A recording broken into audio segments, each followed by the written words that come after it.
K phone പദ്ധതിയുടെ പ്രഖ്യാപിത ലക്ഷ്യമായ സൗജന്യ BPL കണക്ഷൻ നൽകുന്നതിൽ സർക്കാരിന് തിരിച്ചടി.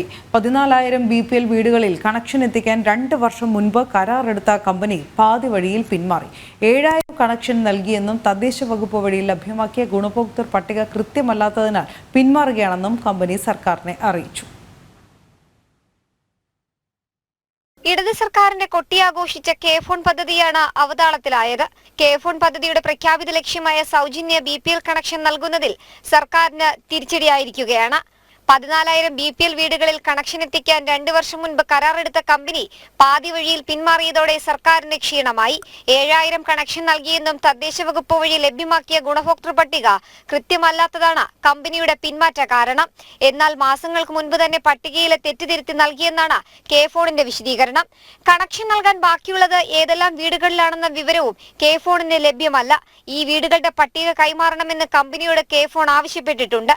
വൈകാതെ 2.5 ലക്ഷം BPL കുടുംബങ്ങളിൽ കൂടി സൗജന്യ കണക്ഷൻ നൽകുമെന്ന് പ്രഖ്യാപിച്ചിരിക്കെയാണ് പദ്ധതിയുടെ തുടക്കത്തിൽ പ്രഖ്യാപിച്ച 14,000 കണക്ഷൻ പോലും പൂർത്തിയാകാനാകാത്തത്. 20 ലക്ഷം BPL വീടുകളിൽ സൗജന്യ കണക്ഷൻ എന്ന വാഗ്ദാനത്തോടെയാണ് സർക്കാർ കെ ഫോൺ പദ്ധതി കൊണ്ടുവന്നത്. 2022 ഏപ്രിലിൽ കമ്പനിയെ തെരഞ്ഞെടുത്തു. എന്നാൽ കമ്പനിയുമായുള്ള കരാറിനുള്ള അംഗീകാരവും തദ്ദേശ സ്ഥാപനങ്ങളിൽ നിന്നുള്ള ഗുണഭോക്തൃ പട്ടികയും വൈകി. 6,800 ഗുണഭോക്തൃക്കളുടെ വിവരങ്ങൾ കൃത്യമല്ലെന്ന് കണ്ടെത്തി തിരിച്ചയച്ചു. കൃത്യത വരുത്തി പട്ടിക വീണ്ടും സമർപ്പിച്ചു. ഓരോ തദ്ദേശ സ്ഥാപനത്തിലും സംശയ നിവാരണത്തിന് ബന്ധപ്പെട്ട ഉദ്യോഗസ്ഥരുടെ പട്ടികയും കമ്പനിക്ക് കൈമാറിയിരുന്നു. ഇതിനെല്ലാം ശേഷമാണ് കൂടുതൽ കണക്ഷൻ നൽകാനാകില്ലെന്നും പിന്മാറുകയാണെന്നും കെ ഫോണിനെയും IT സെക്രട്ടറിയെയും കമ്പനി അറിയിച്ചിരിക്കുന്നത്. ജനം, തിരുവനന്തപുരം.